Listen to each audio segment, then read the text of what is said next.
नमस्कार। वीडियो की संख्या में देखते हैं भारत में कृषि यानी भारत में कृषि पर आधारित जो है आज का लेक्चर है। और नोट्स देखें तो ये आईएएस आपका नोट्स है और इसमें जो महत्वपूर्ण रूप से हम इस लेक्चर में देखेंगे इसमें भारत में कृषि संबंधित टॉपिक को इसमें कवर करेंगे। और ये देखें जो अंक है अति महत्वपूर्ण या उपयोगी सिद्ध हो सकता है। यूपीपीएससी अपर जो एग्ज़ाम जिसका मेंस एग्ज़ाम जो प्रस्तावित है 29 जून 2025 से यानी यूपीपीएससी के मेंस एग्ज़ाम 2024 के लिए अति महत्वपूर्ण है। साथ ही बीपीएससी मेंस एग्जाम यानी 17वें बीपीएससी मेंस एग्जाम के लिए महत्वपूर्ण है, एमपीएससी मेंस एग्जाम के लिए महत्वपूर्ण है। यानी ये मेंस बूस्टर सीरीज के अंतर्गत यह टॉपिक या लेक्चर या नोट्स है। साथ ही ये अंक देखें तो पीटी एग्जाम यानी प्रारंभिक परीक्षा के लिए भी ये लेक्चर अति महत्वपूर्ण साबित हो सकता है। जिसमें देखें तो यूपीपीएससी द्वारा ही आयोजित आरओ एग्जाम 2023 और यूपीपीएससी का है पीटी एग्जाम 2025 के लिए, जिसका पीटी एग्जाम 12 अक्टूबर 2025 को प्रस्तावित है। यानी ये पीटी और मेंस दोनों के लिए अति महत्वपूर्ण है। यानी आगामी जितने भी मेंस होने वाले हैं उसके लिए महत्वपूर्ण है, साथ ही जितने भी आगामी पीटी होने वाले हैं सभी आयोग के लिए महत्वपूर्ण। यानी साथ ही इसमें देखें तो यूपीपीएससी यानी अधीनस्थ सेवा चयन आयोग लखनऊ के लिए, एसएससी के लिए और यह अति महत्वपूर्ण साबित हो सकता है। तो चलिए इसको देखते हैं इस लेक्चर को। तो इसमें हम देखने जा रहे हैं भारत में कृषि यानी इस पर आधारित लेक्चर बनाकर कुछ अपलोड किए जा चुके हैं। Mind map based on mind map GS word के नोट से भी बनाए जा चुके हैं भारत में कृषि पर। तो इसमें लेटेस्ट डाटा के हिसाब से इसको देखते हैं। तो इसमें यह देखें भारत में कृषि यानी कृषि भारतीय अर्थव्यवस्था की रीढ़ है जो देश के सामाजिक आर्थिक विकास में एक महत्वपूर्ण भूमिका निभाती है। भारत कृषि उत्पादों में दुनिया के सबसे बड़े उत्पादकों में से एक है। ध्यान देना कि भारत कृषि उत्पादों में दुनिया में सबसे बड़े उत्पादकों में से एक है और वैश्विक स्तर पर कृषि उत्पादन में दूसरा स्थान है। यानी वैश्विक स्तर पर कृषि उत्पादन में जो है भारत का दूसरा स्थान है। कृषि का वर्तमान परिदृश्य कुछ में देखते हैं। 70% से अधिक ग्रामीण परिवार कृषि पर निर्भर है। ये डाटा याद रखना, 70% से अधिक ग्रामीण परिवार जो है कृषि पर निर्भर है। अर्थव्यवस्था के कुल सकल मूल्य वर्धित यानी अर्थव्यवस्था के कुल सकल मूल्य वर्धित यानी जीबीए में कृषि का हिस्सा 1990-91 में 35% से घट करके 2022-23 में 15% रह गया, यानी 20% की कमी हो गई। 1990-91 से या कह सकते हैं पिछले 32 वर्षों में जो है यह 35% से घटकर 15% हिस्सा हो गया कृषि का हिस्सा जीबीए में। और वित्त वर्ष 2024 में भारत का जीबीए 18% था, यानी कुछ बढ़ा, यानी जीबीए में योगदान जो था 18% रहा है कृषि का। यानी ये देखिए अपडेटेड डाटा है। इसमें जो है 1 फरवरी 2025 को जारी आम बजट के डाटा भी इसमें संग्रहित किए गए हैं और आर्थिक सर्वेक्षण जो 31 जनवरी 2025 को जारी किया गया उस पर भी इसमें इसको इनपुट या नोट्स इसमें इंक्लूडिंग हैं। तो इसमें देखेंगे आपका जो है यह क्षेत्र वित्त वर्ष 2005 से वित्त वर्ष 2014 तक, यानी यह क्षेत्र जो है यानी कृषि का क्षेत्र जो है वित्त वर्ष 2005 से वित्त वर्ष 2014 तक लगभग 3.5% की तुलना में वित्त वर्ष 2015 से वित्त वर्ष 2023 तक लगभग 4% की उच्च औसत वार्षिक दर से बढ़ा है। यानी ये कृषि का जो क्षेत्र देखें तो 2005 से 2014 यानी 10 वर्ष का समय इसमें देख सकते हैं, इसमें 3.5% की वृद्धि रही। और वित्त वर्ष यानी इसके बाद 2015 से 2023 तक यानी 8 से 9 वर्ष का जो समय रहा इसमें 4% की उच्च औसत वार्षिक दर से इसमें वृद्धि देखी गई है। वित्त वर्ष 2023 के लिए यह क्षेत्र पिछले वर्ष की तुलना में 4% की दर से बढ़ा है। भारत का वैश्विक प्रभुत्व कृषि, ध्यान देना है, भारत का वैश्विक प्रभुत्व कृषि वस्तुओं तक फैला हुआ है जो इसे दुनिया भर में दूध, दालों और मसालों का सबसे बड़ा उत्पादक बनाता है। भारत फलों, सब्जियों, चाय, मछली, गन्ना, गेहूं, चावल, कपास और चीनी का दूसरा सबसे बड़ा उत्पादक है। यानी भारत सेकंड पोजीशन पर इसमें ध्यान देना। फर्स्ट पोजीशन में जो देखें तो दूध में, दाल में, मसालों में सबसे बड़ा यानी पहले पोजीशन पे अपना देश भारत है। और सेकंड पोजीशन देखें तो फलों, सब्जियों, चाय, मछली, गन्ना, गेहूं, चावल, कपास और चीनी के उत्पादन में जो है भारत दूसरे स्थान पर है। और पहले स्थान पर हमने देखा दालों का है। दालों का सबसे बड़ा उत्पादक होने के साथ साथ भारत सबसे बड़ा उपभोक्ता भी दालों का है। और दूध के उत्पादन में भारत पहले स्थान पर है, लेकिन उत्पादकता में यानी प्रति व्यक्ति उत्पादकता में काफ़ी नीचे है भारत। उत्तर प्रदेश भी देखें तो उत्तर प्रदेश दूध के उत्पादन में अपने देश में यानी अपने भारत राष्ट्र में जो है 28 राज्य और 8 केंद्रशासित प्रदेशों में उत्तर प्रदेश पहले स्थान पर दूध के उत्पादन। हालांकि यूपी स्पेशल में उसको कवर करेंगे। यहाँ पर हम आर्थिक प्रदेश के रूप में कृषि का वर्तमान प्रदेश भारत राष्ट्र या अपने देश के बारे में देख रहे हैं। वैश्विक स्थिति देखते हैं। यानी हमने देखा कृषि का वर्तमान परिदृश्य अपने देश यानी भारत राष्ट्र के प्रति देखा। अब देखते हैं वैश्विक परिदृश्य में क्या स्थिति है अपने देश भारत के या अपने राष्ट्र भारत के। इसमें ध्यान देना है कि देश और राष्ट्र में अंतर होता है। राष्ट्र जो होता है देश के निवासियों को समान जाति, भाषा, धर्म इत्यादि को बांधने वाला सूत्र होता है, राष्ट्र होता है। देश के निवासियों को राष्ट्रीय एकता में और भाईचारा में जो बांधता है वो राष्ट्र है। राष्ट्र जो होता है वो विभिन्न जाति, भाषा, धर्म से ऊपर होता है। जबकि देश देखें तो प्राकृतिक भूभाग का वह खंड होता है जिसके अपने नियम और कानून होते हैं, वो देश कहलाते हैं। एक देश के निवासी विभिन्न जाति, भाषा, धर्म के हो सकते हैं।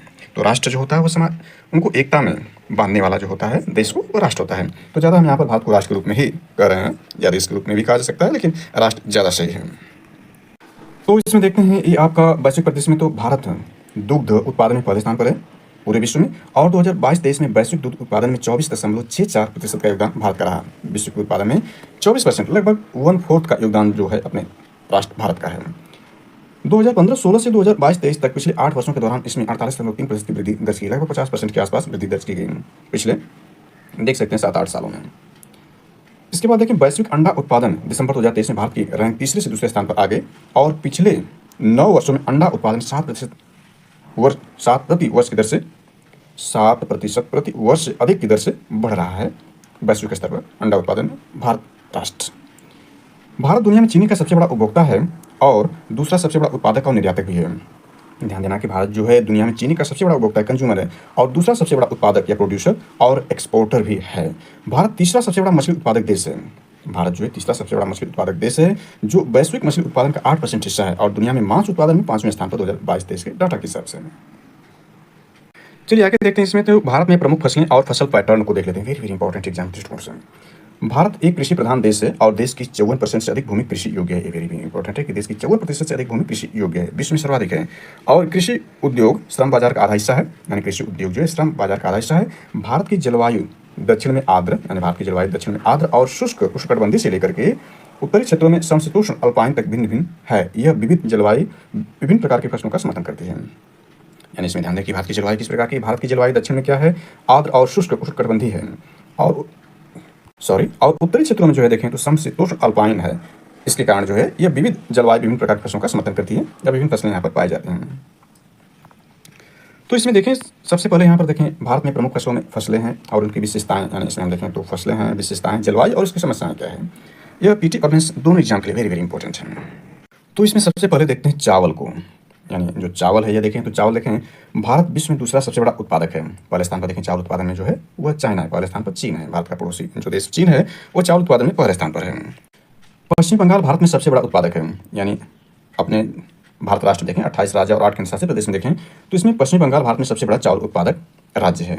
अन्य प्रमुख उत्पादक राज्यों में देखें तो दूसरे स्थान पर जो चावल उत्पादन करता है भारत में उत्तर प्रदेश है, और तीसरे स्थान पर पंजाब है। चावल के लिए जलवायु को देखते हैं।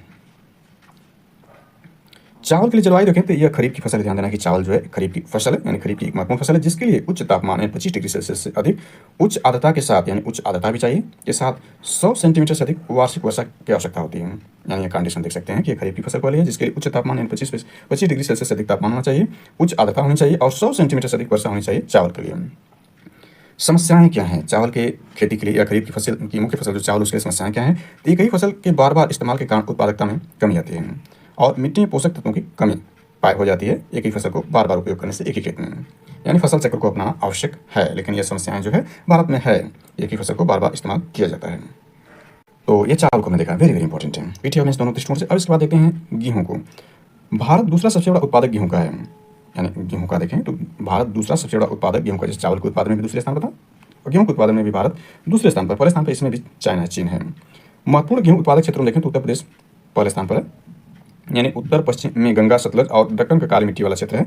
इसमें क्षेत्र दिया है, लेकिन इसमें देखें तो गेहूं के उत्पादन में पहले स्थान पर उत्तर प्रदेश है, और चावल के उत्पादन में देखा दूसरे स्थान पर था। इसमें जलवायु देखें, गेहूं की क्या जलवायु, रबी की फसल, गेहूं क्या है, यह रबी की महत्वपूर्ण फसल है। रबी की फसल को ठंडे मौसम और 50 से 60 सेंटीमीटर वर्षा की आवश्यकता होती है, यानी ठंडे मौसम की आवश्यकता और 50 से 60 सेंटीमीटर वर्षा की आवश्यकता होती है गेहूं की फसल के लिए। गेहूं की फसल के लिए जो समस्याएं देखें तो उर्वरकों, विशेषकर नाइट्रोजन उर्वरकों के उपयोग में असंतुलन, कम जल उपयोग दस्ता मृदा, यानी इसमें उर्वरकों जो उर्वरक है फर्टिलाइजर से, विशेषकर नाइट्रोजन यानी यूरिया इत्यादि उर्वरकों के उपयोग में असंतुलन है, यानी बहुत ज़्यादा मात्रा में प्रयोग किया जाता है। और कम जल उपयोग दस्ता, यानी बार बार इसमें जो है रासायनिक खादों का प्रयोग करने से, कीटनाशकों का प्रयोग करने से कम जल उपयोग दस्ता हो जाती है, मृदा भी इससे प्रदूषित हो जाती है, मृदा के जल ग्रहण करने की क्षमता इत्यादि जो होती है, इससे प्रभाव पड़ता है। तो गेहूँ में आने वाली समस्याएं देख सकते हैं, महत्वपूर्ण पे देखें तो इसकी विशेषताएं क्या है, जलवायु क्या रहेगी और समस्याएं क्या इसकी हैं। यानी गेहूँ में हम देख रहे थे तो गेहूँ में यह दूसरी सबसे महत्वपूर्ण अनाज की फसल है भारत में, और मृदा क्षरण की समस्याएं संबंधित है गेहूं से। इसके बाद गन्ना को देखते हैं। तो ब्राजील के बाद दूसरा सबसे बड़ा उत्पादक जो है वो भारत है गन्ने का। प्रमुख उत्पादक राज्यों में देखें तो महाराष्ट्र पहले स्थान पर है, दूसरे स्थान पर उत्तर प्रदेश है, तीसरे स्थान पर कर्नाटक, चौथे स्थान पर तमिलनाडु गन्ना उत्पादन है। गन्ना उत्पादन के लिए जो जलवायु देखें तो यह एक उष्णकटिबंधीय और उपोष्णकटिबंधीय फसल है, यानी गन्ना ध्यान देना है कि उष्णकटिबंधीय और उपोष्णकटिबंधीय फसल है। जो 21 से 27 डिग्री सेल्सियस तापमान और 75 से 100 सेंटीमीटर वार्षिक वर्षा वाले गर्म और आर्द्र जलवायु में अच्छी तरह से उगती है। यह जलवायु वेरी वेरी इंपॉर्टेंट है। और इसकी समस्याएं क्या है? भूजल संसाधनों की कमी और मृदा का क्षरण गन्ना की खेती के लिए जो है समस्याएं हैं भारत में। यानी इसमें हमने देख लिया कि जो गन्ना है, ब्राजील के बाद भारत दूसरा सबसे बड़ा उत्पादक है। और प्रमुख उत्पादक राज्यों में देखें तो महाराष्ट्र वाले स्थान पर, उत्तर प्रदेश दूसरे स्थान पर और कर्नाटक तीसरे स्थान पर, तमिलनाडु चौथे स्थान पर। यह गन्ना उत्पादन का मतलब चीनी से संबंधित है। चीनी उत्पादन में पहले स्थान महाराष्ट्र है। और जबकि ईख के उत्पादन में देखेंगे तो ईख के उत्पादन में पहले स्थान पर उत्तर प्रदेश हो जाएगा। कपास फसल को देखते हैं तो कपास देखें यहाँ पर है, तो कपास की खेती के अंतर्गत 120.69 लाख हेक्टेयर क्षेत्र के साथ भारत को कपास की खेती में दुनिया में पहला स्थान मिला हुआ है। यानी ध्यान देना है कि भारत में सर्वाधिक क्षेत्र पर जो है कपास खेती की जाती है। कपास खेती के अंतर्गत 120.69 लाख हेक्टेयर क्षेत्र के साथ भारत को कपास की खेती में दुनिया में पहला स्थान, ध्यान देना, पहले स्थान पर है। गुजरात वर्तमान में भारत में कपास का अग्रणी उत्पादक है। इसके बाद महाराष्ट्र है, पहले स्थान पर गुजरात, दूसरे स्थान महाराष्ट्र है कपास के उत्पादन में। इसके लिए जलवायु देखें, कपास की जलवायु क्या, यह एक उष्णकटिबंधीय फसल है। ध्यान देना, यह एक उष्णकटिबंधीय फसल है जो 21 से 27 डिग्री सेल्सियस तापमान और 75 से 100 सेंटीमीटर के बीच वार्षिक वर्षा वाले गर्म और आर्द्र जलवायु की अच्छी तरह से उगती है। यानी यही जलवायु की परिस्थितियां हमने गन्ना में भी देखा था, सेम जो जलवायु की परिस्थितियां हैं। इसमें ध्यान देना कि उष्णकटिबंधीय के लिए, यह उष्णकटिबंधीय उपोष्ण दोनों के लिए था। बकिया जो लगभग मिलते जुलते हैं इनकी जलवायु परिस्थितियां गन्ना और कपास के लिए। कपास के लिए भारत में जो समस्याएं हैं देखें तो कीटनाशकों का अत्यधिक प्रयोग होता है। यानी कीटनाशकों का अत्यधिक प्रयोग, कीटों का प्रकोप, बीजों की बढ़ती लागत, किसानों की ऋणग्रस्तता के कारण आत्महत्याएं जो है, यह समस्याएं हैं भारत में कपास की खेती से संबंधित। इसके बाद आगे इसमें देखें तो अभी फसल मक्का है। मक्का को देखते हैं, यानी मक्का को देखें तो इसका, यानी ये का कर दिया 2 बार, इसका उपयोग भोजन और चारे दोनों के रूप में किया जाता है। यानी मक्का को देखें तो इसका उपयोग भोजन और चारे दोनों के रूप में किया जाता है। चावल और गेहूं के बाद तीसरी सबसे बड़ी महत्वपूर्ण खाद्य फसल है। वेरी वेरी इंपॉर्टेंट है कि मक्का देखें तो गेहूं और चावल के बाद, यानी चावल और गेहूं के बाद, यानी सबसे ज़्यादा महत्वपूर्ण जो खाद्य फसल भारत में वो चावल है, दूसरे स्थान पर गेहूं है। तो चावल और गेहूं के बाद तीसरी सबसे महत्वपूर्ण फसल क्या है? मक्का है। आंध्र प्रदेश मक्का के उत्पादन में आंध्र प्रदेश पहले स्थान पर है, यानी 20.9%, लगभग 21%। कर्नाटक और राजस्थान प्रमुख राज्य हैं। पहले स्थान पर आंध्र प्रदेश, दूसरे कर्नाटक, तीसरे स्थान पर जो है वो राजस्थान है मक्का के उत्पादन में। इसके लिए जलवायु स्थितियाँ देखें तो खरीफ की फसल है, मक्का खरीफ की फसल है। इसके लिए जिसके लिए 21 से 27 डिग्री सेल्सियस के बीच तापमान की आवश्यकता होती है और यह पुरानी जलोढ़ मिट्टी में अच्छी तरह से उगती है। यानी पुरानी जलोढ़ मिट्टी में अच्छी तरह से मक्का उगता है।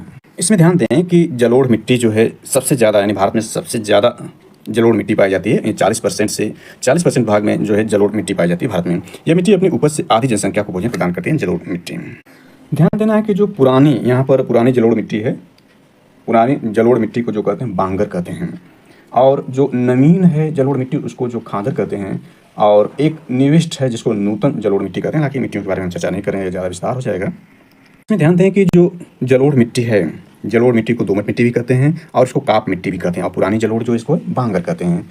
भारत में अन्य मिट्टियों की अपेक्षा सबसे अधिक उपजाऊ यह जलोढ़ मिट्टी या दोमट मिट्टी है, या काप मिट्टी इसको कहते हैं। और इसमें देखें तो इसमें चूना और पोटास की पर्याप्त मात्रा पाई जाती है। और इस मिट्टी में नाइट्रोजन, फास्फोरस, वनस्पति के अंश, ह्यूमस की कमी होती है जलोढ़ मिट्टी में। और जलोढ़ मिट्टी देखें तो यह गेहूं और चावल के लिए भी महत्वपूर्ण है और मक्का के लिए भी है। तो हमने देखा पहले स्थान पर भारत में जो खाद्य फसलों में है वो आपका चावल है, दूसरे स्थान पर गेहूं है, तीसरे स्थान पर मक्का है। और इस सारी फसलें जो है वो जलोढ़ मिट्टियों के लिए अधिक उपयुक्त हैं। मक्का की खेती के लिए भारत में समस्याएं देखें तो उच्च इनपुट लागत है, कीट संक्रमण है जैसे कि फाल आर्मी वर्म है, कमजोर खरपतवार प्रबंधन की समस्याएं हैं मक्का खेती के लिए। अब इसमें देखते हैं मिलेट्स या मोटे अनाज। वेरी वेरी इंपॉर्टेंट है मिलेट्स या मोटे अनाज, इसका जो अन्य नाम है अन्य श्री है। तो इसमें देखें भारत दुनिया मोटे अनाज का सबसे बड़ा उत्पादक है। वेरी वेरी इंपॉर्टेंट है, भारत जो दुनिया में मोटे अनाज का है, मिलेट्स का सबसे बड़ा उत्पादक है। ज्वार, बाजरा और रागी महत्वपूर्ण मोटे अनाज की फसलें हैं। यानी कभी पूछ देगा कि मोटे अनाज के अंतर्गत फसलें क्या है, तो ज्वार, बाजरा और रागी महत्वपूर्ण मोटे अनाज फसलें। प्रमुख उत्पादक राज्यों में देखें पहले स्थान पर राजस्थान है, दूसरे स्थान कर्नाटक, तीसरे स्थान महाराष्ट्र, चौथे स्थान पर Uttar Pradesh. Very very important है स्पेसिफिकली। इसके लिए जलवायु देखें तो वर्षा आधारित फसलें हैं जो ज़्यादातर नम क्षेत्रों में उगाई जाती हैं, जिन्हें सिंचाई की जरूरत नहीं होती है। इसके लिए भारत में समस्याएं क्या है मिलेट्स के लिए देखें तो सूखा और अनियमित वर्षा। यानी भारत में देखें जो खेती है वह मानसूनी वर्षा पर, अर्थात जो है वह वर्षा पर निर्भर है। अर्थात जो है भारत में जो कृषि है वो एक तरह से वर्षा पर निर्भर है। भारत में देखें तो सूखा और अनियमित वर्षा की समस्याएं बनी रहती हैं। सिंचाई सुविधाओं की कमी के कारण ये समस्याएं हैं। कीटों और बीमारियों का हमला होता है। किसानों को कम कीमत मिलना भी इसकी समस्याओं में शामिल है भारत में। इसके बाद दालों को देख लेते हैं, यानी पल्स को देखें तो भारत दालों का सबसे बड़ा उत्पादक, आयातक और उपभोक्ता है। वेरी वेरी इंपॉर्टेंट है, पीटी एग्जाम मेंस पूछता है। तो भारत दालों का सबसे बड़ा उत्पादक है, प्रोड्यूसर भी है, आयातक यानी आयात भी करता, ध्यान देना है, आयातक भी है और उपभोक्ता भी है, निर्यातक नहीं है। उत्पादक के साथ साथ यानी सबसे बड़ा उत्पादक है, फिर भी इसको आयात करने की आवश्यकता पड़ती है। अपनी बहुत बड़ी आबादी यानी 140 करोड़ से ज़्यादा आबादी को भारत विश्व के सबसे ज़्यादा बड़े देश के रूप में होने के नाते जो आयात दाल का करता है और उपभोक्ता भी है। और दालों के प्रमुख उत्पादक राज्यों में देखें तो राजस्थान, मध्य प्रदेश, महाराष्ट्र प्रमुख उत्पादक हैं। अरहर यानी तुअर, उड़द, काला चना, मूंग भारत में दालों के प्रमुख उत्पाद हैं। दालों के लिए जो देखें इसमें जो जलवायु की स्थितियां हैं उसमें क्या है, तो दाल क्या है, ध्यान देना, रबी की फसल, रबी और खरीफ दोनों फसलों के रूप में दालों को उगाया जाता है, यानी रबी और खरीफ और रबी दोनों फसलों के रूप में उगाया जाता है। जैसे देखें इसमें चना है, चना इत्यादि देखें तो ये आपका रबि फसल के रूप में उगाया जाता है, जबकि तुअर इत्यादि देखें, चना और उड़द जो है रबी फसल के रूप में है, अरहर को देखें तो ये खरीफ फसल के रूप में उगाया जाता है, और मूंग देखें तो ये जायद फसल के रूप में इसको उगाया जाता है, यानी गर्मी के मौसम में मूंग बोया जाता है। और इसमें इसकी जलवायु के रूप में देखें तो कम नमी की आवश्यकता होती है और शुष्क परिस्थितियों में भी जीवित रहती हैं दाल की फसलें। समस्याएं क्या, उच्च उपज देने वाले किस्मों के बीजों की कमी, कीटों और बीमारियों का हमला, किसानों को कम कीमत मिलना भी ये समस्याओं के अंतर्गत है। इसके बाद तिलहन को देख लेते हैं। तिलहन में देखें तो प्रमुख तिलहन में देखें तो सरसों है, सोयाबीन है, तिल है इत्यादि। तिलहन का मतलब ऐसी फसलें जिससे तेल का निकाला जाता है, तेल का उत्पादन होता है। भारत दुनिया का चौथा सबसे बड़ा उत्पादक है तिलहन का। तो तिल वाले फसलों में कौन कौन से देखा, प्रमुख फसलों में सरसों है, सोयाबीन और तिल की फसलें हैं। कुल तिलहन क्षेत्र का लगभग 72% हिस्सा वर्षा आधारित खेती तक ही सीमित है, जिसकी खेती ज़्यादातर सीमांत और छोटे किसान करते हैं। सीमांत का मतलब 1 हेक्टेयर से जो कम जिसके पास भूमि होती है सीमांत किसान है, और भारत में सर्वाधिक मात्रा में सीमांत किसान है और उत्तर प्रदेश में सर्वाधिक मात्रा में सीमांत किसान ही हैं, यानी 1 हेक्टेयर से कम खेती वाले। समस्याएं क्या तिलहन के उत्पादन में, तो मिट्टी की अम्लता, यानी मिट्टी में अम्लता पाई जाती है। मिट्टी की अम्लता की समस्या, यानी जिसका पीएच मान, यानी मिट्टी का पीएच मान 7 से कम होता है वो अम्लता होती है, 7 से ऊपर वो क्षारीय होती है और 7 के बराबर न्यूट्रल होती है। विशेषकर पूर्वोत्तर में कार्य मशीनीकरण की कमी भी जो है तिलहन के उत्पादन या समस्याओं के अंतर्गत है या कम उत्पादन के कारणों में शामिल है। आगे देखते हैं, तो आगे इसमें देखें फसल पैटर्न को फसल चक्र के स्थानिक प्रतिनिधित्व या वर्ष के विभिन्न समयों पर विभिन्न फसलों की खेती के तहत भूमि के अनुपात के रूप में परिभाषित किया जाता है। फसल पैटर्न मुख्य रूप से वर्षा, तापमान, जलवायु और मिट्टी के प्रकारों द्वारा निर्धारित होता है। ध्यान देना कि फसल पैटर्न जो है, यानी काप पैटर्न जो है देखें तो मुख्य रूप से कैसे निर्धारित होता है, तो यह वर्षा से, तापमान से, जलवायु और मिट्टी से जो होता है वो निर्धारित होता है या डिटरमाइन किया जाता है। ये देखें तो अपने देश या अपने राष्ट्र भारत का एक खूबसूरत मैप है। यहाँ देख सकते हैं फसल को मेजर क्रॉप एरिया इसमें दिखाया गया है, और यहाँ पर दिखाया गया है कि जो राइस के एरिया देख सकते हैं, राइस भारत में जो सर्वाधिक मात्रा में देखें तो राइस के ही पार्ट हैं, यानी राइस का एरिया है। और यह क्षेत्र देखें तो वीट का है, और यह ज्वार का है पीला वाला देखें तो, इसके बाद यह बाजरा का रेड वाला है हल्का रेड, और यह हरा देखें तो फॉरेस्ट एंड स्क्रब हैं, झाड़ियाँ हैं और जंगल हैं, और यह आपका वेजिटेशन है, यानी वेजिटेशन इन सब्जियों के लिए है। तो सर्वाधिक मात्रा में देख सकते हैं और राइस के पार्ट जो है भारत में हैं। और इसके बाद गेहूं के पार्ट को देख सकते हैं, ये वाला हिस्सा देखें गेहूं के प्रमुख उत्पादक क्षेत्रों में शामिल है। तो यहाँ पर यह मैप था, यानी यहाँ पर देखे जा सकते हैं, लेकिन यहाँ पर चिन्ह में भी दिखाया गया है कि राइस, यानी आर से इसमें राइस है, और यहाँ यह वीट है, डब्लू यहाँ पर दिखाया गया है, ये आपका डब्लू वाले क्षेत्र हैं, डब्लू का मतलब वीट हो गया। तो आगे चलिए देखते हैं इसमें, तो यहाँ देखें फसल पैटर्न के हिसाब से देखते हैं। तो फसल पैटर्न पर देखें, फसल पैटर्न से तात्पर्य अलग अलग समय पर अलग फसलों की खेती के तहत भूमि के अनुपात से है। ध्यान देना, फसल पैटर्न का मतलब यह किसी विशेष भूमि क्षेत्र में फसलों के समय और व्यवस्था को दर्शाता है। भारत में फसल पैटर्न वर्षा, तापमान, जलवायु, प्रौद्योगिकी और मिट्टी के प्रकार से निर्धारित होता है। प्रमुख फसल पैटर्न में एकल फसल, मिश्रित फसल प्रणाली, इंटरक्रॉपिंग और फसल चक्र शामिल हैं। यानी फसल पैटर्न में शामिल क्या है, एकल फसल होगी, मिश्रित फसल प्रणाली होगी, इंटरक्रॉपिंग होगी और फसल चक्र शामिल हैं। फसल प्रणाली को देख लेते हैं, वेरी इंपॉर्टेंट है। फसल प्रणाली से तात्पर्य किसी विशेष कृषि क्षेत्र में वर्षों की अवधि में उपयोग की जाने वाली फसलों, फसल क्रम और प्रबंधन तकनीकों से है। फसल प्रणाली के उद्देश्य संसाधनों का कुशल उपयोग, उत्पादन स्थिरता बनाए रखना और उच्च शुद्ध लाभ प्राप्त करना है।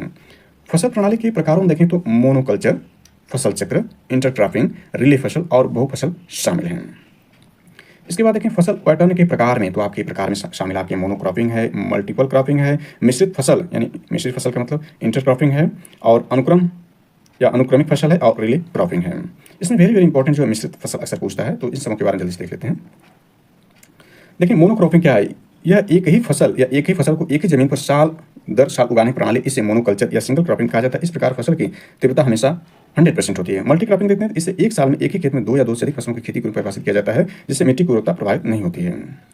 इसके बाद देखते हैं मिश्रित फसल, इसको इंटरक्रॉपिंग भी कहते हैं। यह एक ही जमीन पर एक निश्चित अनुपात में या एक निश्चित पक्ति व्यवस्था के साथ एक या दो से अधिक फसलों को उगाने की प्रथा, जैसे गेहूं, सरसों एक साथ बोया जाता है, जैसे इस वक्त बोए गए रबी के सीजन के दौरान। इसके बाद अनुक्रम या अनुक्रमिक फसल देखें, इसे एक कृषि वर्ष में एक ही जमीन पर एक के बाद दो या दो से अधिक फसलों को उगाने के रूप में परिभाषित किया जा सकता है।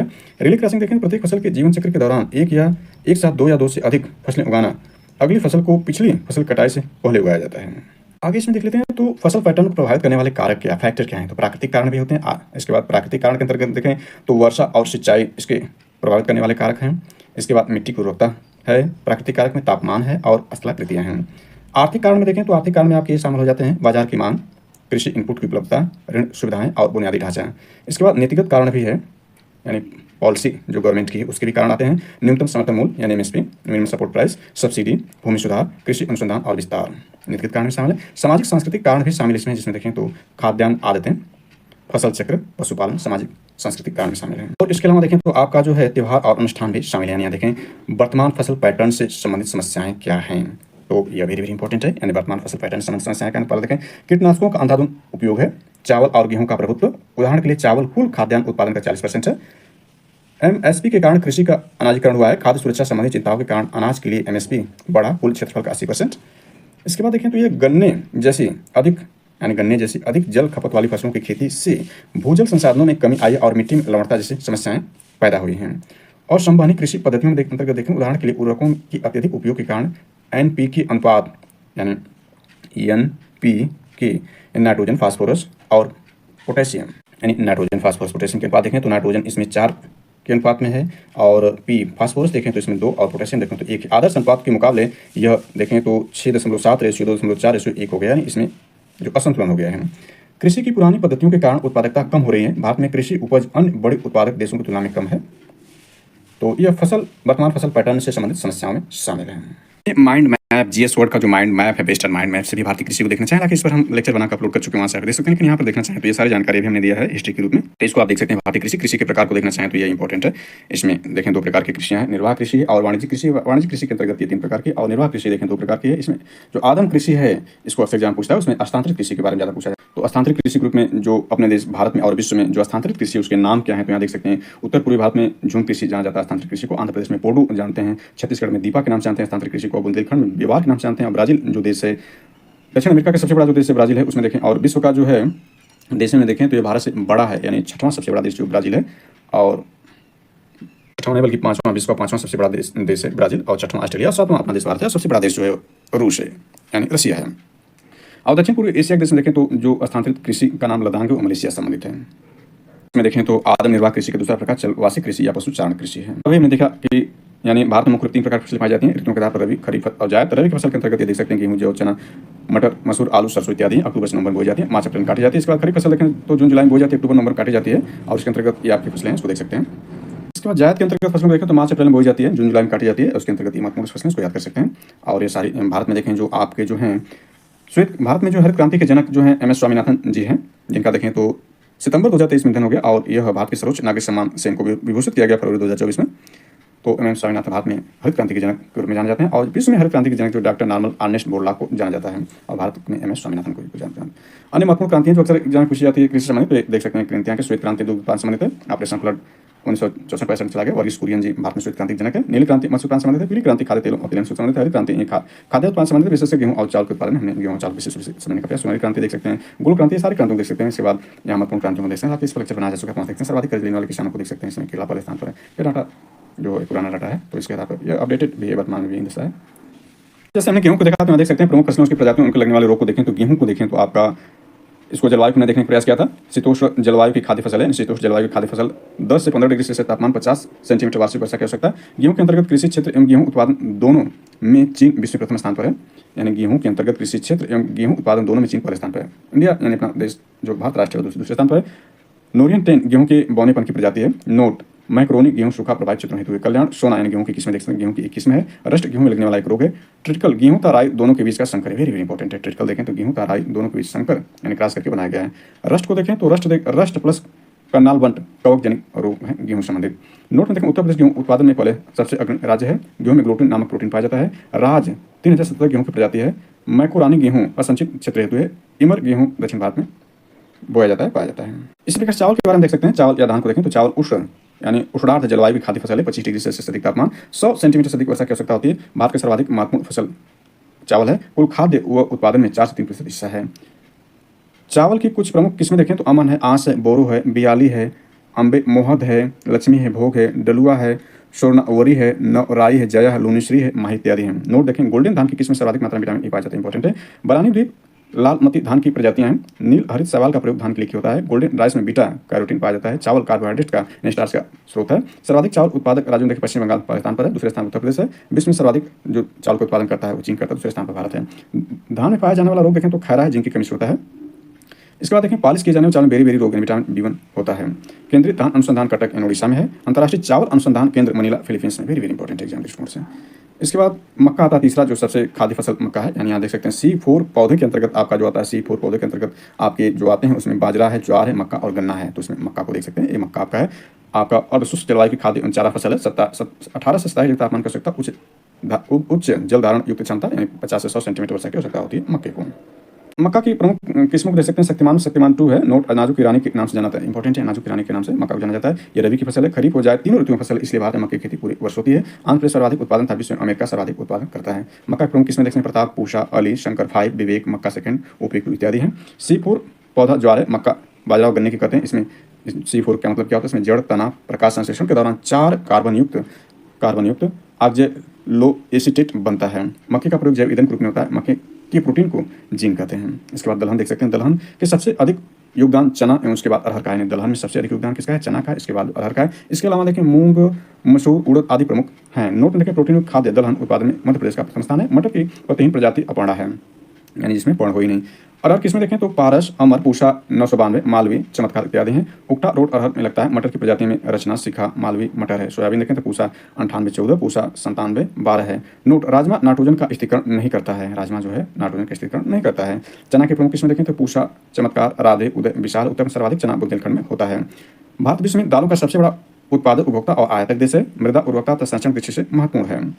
इसके लिए जड़ों में राइजोबियम जीवाणु पाया जाता है, जो नाइट्रोजन स्थिरीकरण हेतु आवश्यक है। यानी वेरी वेरी इंपॉर्टेंट है कि जो दाल की फसलें हैं उसमें राइजोबियम जीवाणु पाया जाता है, जो नाइट्रोजन स्थिरीकरण के लिए आवश्यक है। लेकिन ध्यान देना है, राजमा में जो है दाल है, इसमें नाइट्रोजन का स्थिरीकरण नहीं होता है।